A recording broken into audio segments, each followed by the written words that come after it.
the first time I've given a Skype presentation, so please bear with me for any awkwardness. I'm used to conveying my scholarship through smoke signals and semaphores, so that's a bit more technologically advanced for me. I'm also transitioning from one state to another, and so my printer, as it turns out, is in a box somewhere in transit, so I'm going to be reading my paper on the screen. And if I understand it correctly, what this means is you should still be able to see me, but I won't be able to see you because I'll be reading the paper from my screen.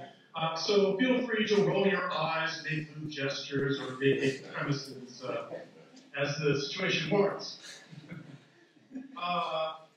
Okay, well, first I'd like to thank Vera for such an interesting presentation.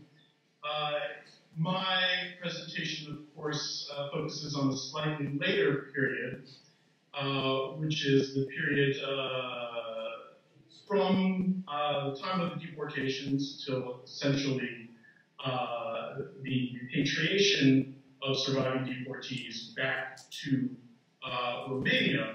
And in this presentation, actually, I'm going to focus on those Roma who were not deported at all, who in fact were the vast majority of Romanian Roma.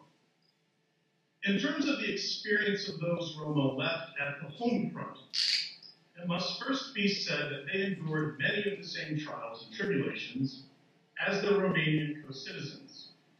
The fear for loved ones fighting on the front lines, and sorrow over the wounding or death of husbands, sons, brothers, and fathers, the separation of families wrought by the territorial vicissitudes of Romania's alliance with Germany, the difficulties, both quotidian and exceptional, of women left alone to fend for their households, shortages in commodities of comfort or necessity, the enforced privations of food rationing, curfews and other curtailments of public life, the destruction unleashed by Allied bombing raids in major cities such as Bucharest and Ploiești, the anxieties concomitant with the uncertain outcome of the war, all of these constitute shared experiences that transcended ethnic divisions.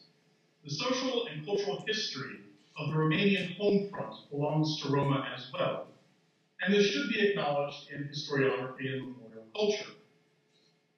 Not all hardships, however, were universal or equally shouldered, nor did life on the home front mean the same thing to both Romanians and Roma. Indeed, when considering the experience of Roma within Romania during the war years, and especially from June 1942, when we have the first round of deportations on, the term home front takes on a dual meaning. It references all the categories listed above, but includes the constant and pervasive reality of abuse, threats, fears, and loss that sets the experience of Roma apart from that of their Romanian citizens. In this sense, the home front represents an arena where the Roma community, besieged by government policies aimed at its repression and exclusion on the one hand, and private citizens and public functionaries who utilize these policies, either for personal greed or to pursue radical agendas of ethnic cleansing on the other, defended itself as best it could. In what follows, I discuss but one facet of the experience of those Roma not deported to Transnistria, a component of their history during World War II that is very much overlooked in the historiography. In doing so, it not only addresses the significant gap, but uses this opportunity to explore how, in the matrix of war, ethno-nationalism and the anxiety of proximity manifested in the realm of ordinary citizens and played out in the context of local particularities, informing responses to and interpretations of the deportations.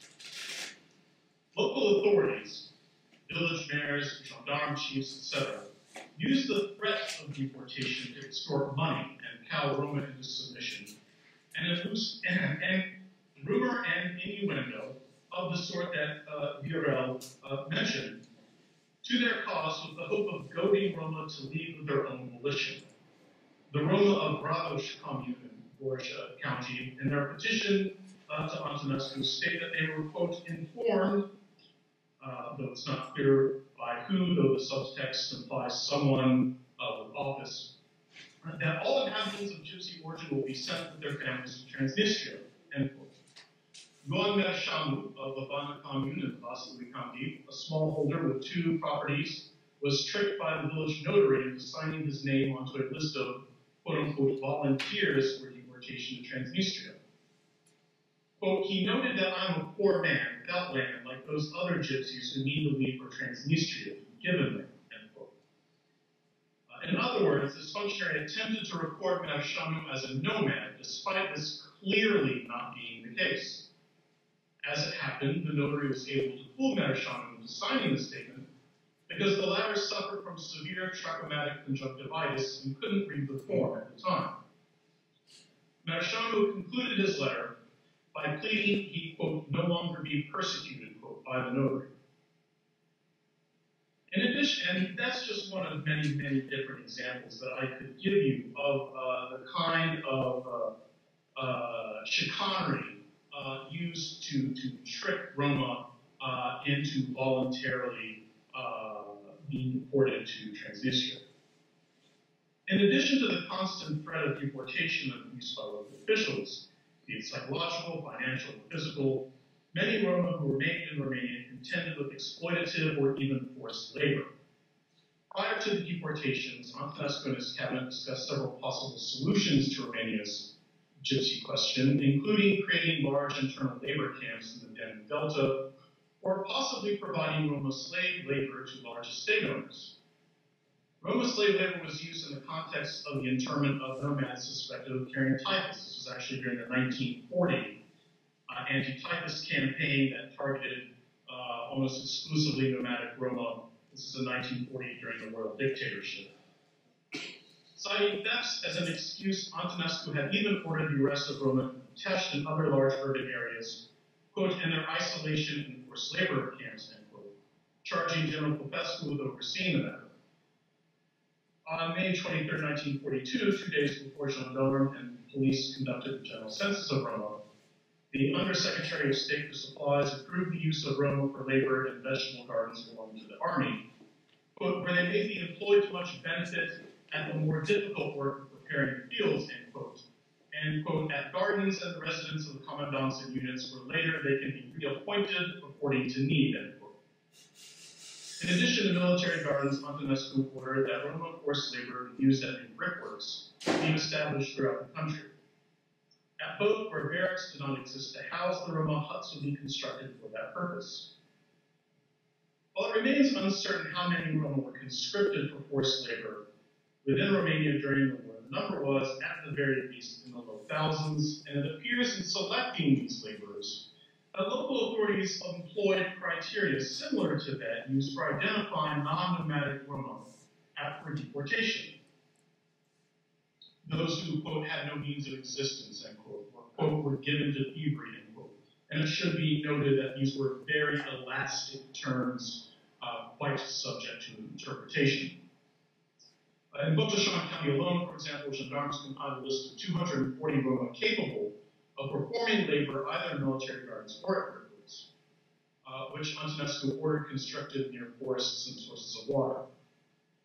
Regardless, it is clear that these laborers were used throughout the war.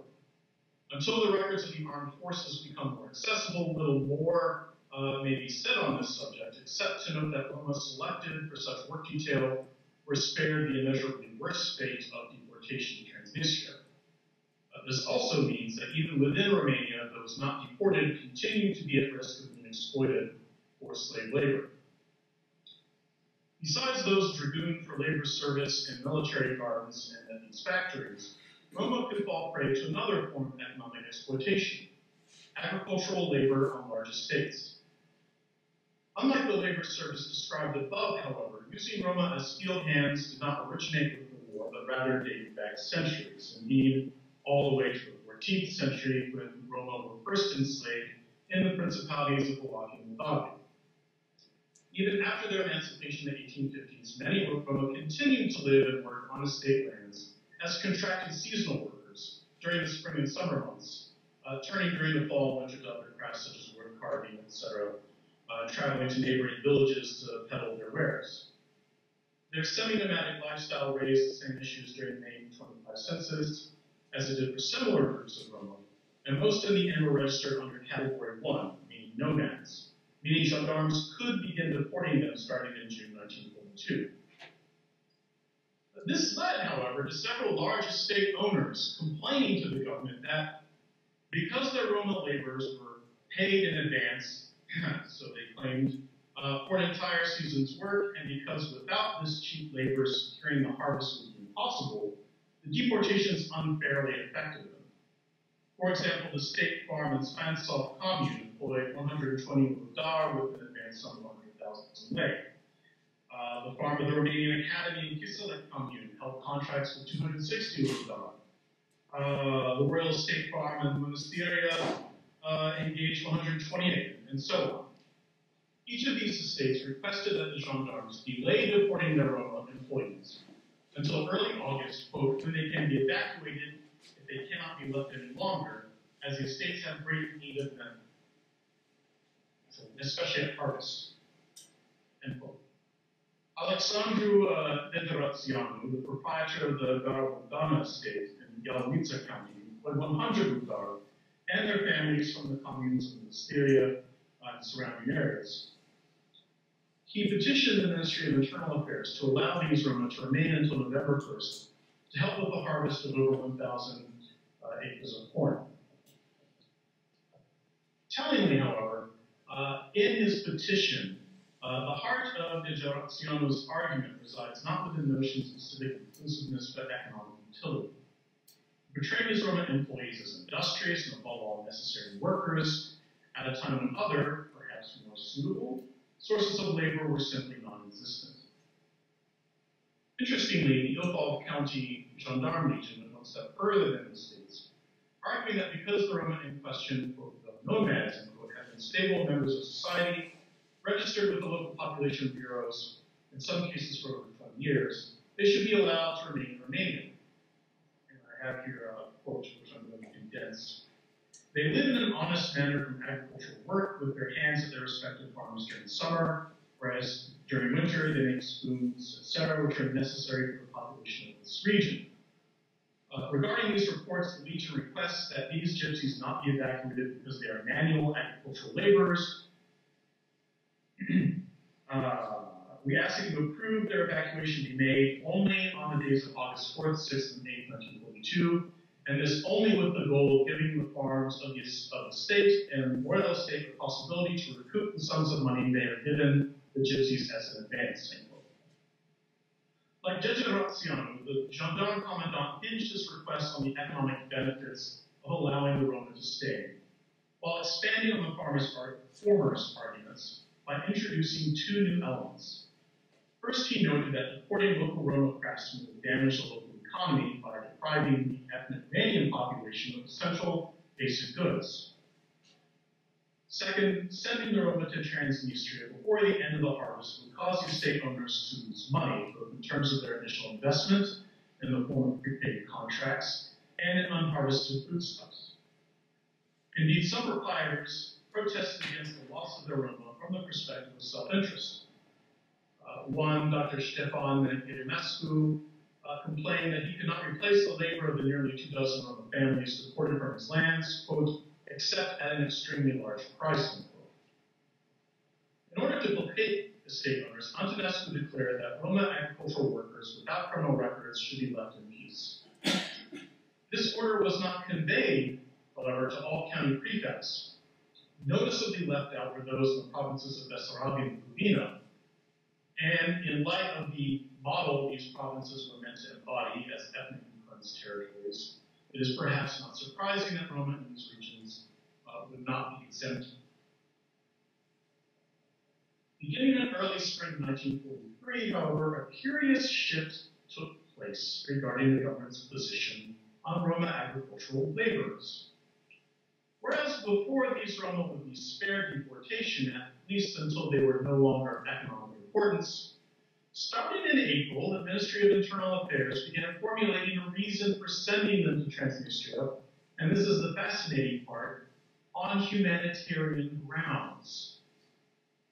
On April 17th, Vasiliu, the head of the inspectors of gendarmes, ordered that gendarme inspectorates had until May 10th, 1943 to provide lists of communes proprietors employing Roma who, quote, lived in misery, broken down by category, men, women, and children.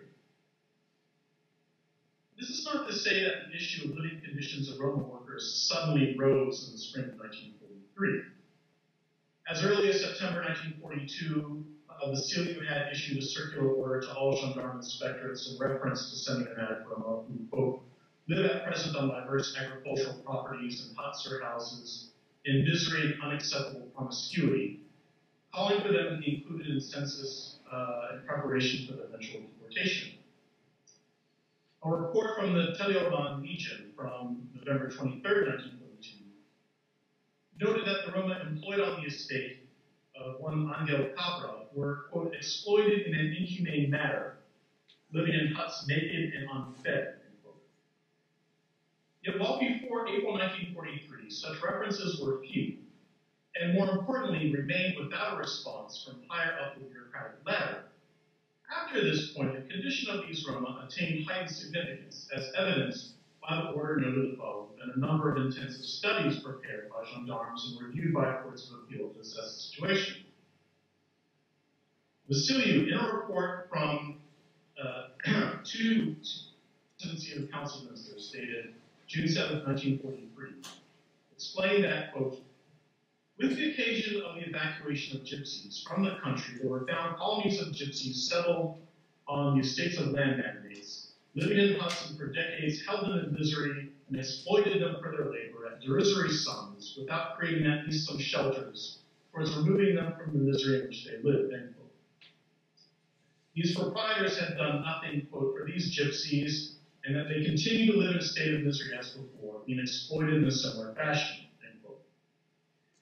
In its response, the Ministry of Internal Affairs asked if this meant that the proprietors should be fined and the Roma sent to Transnistria. On June 18th, Antonescu ordered the Ministry of Justice to investigate and apply sanctions against proprietors of large estates where Roma had settled but were not being given adequate housing, threatening that, quote, if proprietors do not make suitable housing available by October 1st, they, meaning the Roma, will be gathered and sent to Transnistria. Mr. Alexiano, of course, the governor of Transnistria, is prepared to receive them. The unfortunate subtext of these investigations aside, it is nonetheless true that these Roma lived and worked in appalling conditions.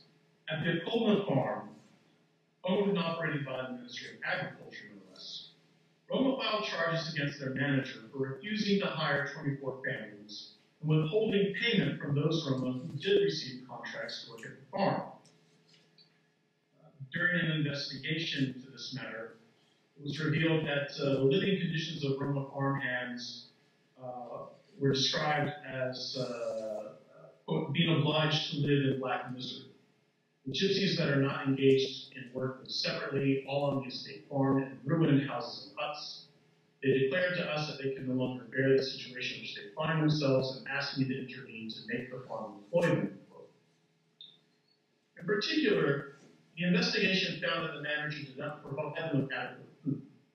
According to their contract, entire families had to be fed based on what the contracted workers received, which on most days was a meager amount. For example, on July 16th, they received only 2 loaves of bread, and because supposedly no other vegetables were available, a single onion bowl each. A similar investigation found that on the private estate of Grigori Rosciano, the 190 Roma listed in the chart above lived in mud huts, quote, in a notorious manner, end quote, including during winter. But for civilized inhabitants, the author notes, their mode of life can only be qualified as miserable, end quote. At other estates in Yellowica County, Roma lived in unhygienic huts that were described as being in miserable condition, and, quote, the gypsies are malcontent because they are not paid a daily wage, end quote. Those who were paid did not receive enough money to live on, could not clothe themselves or their families, and thus constantly lived in debt to their proprietors. And this debt, in turn, forced them to extend their contracts in perpetuity, sinking further into debt as a result.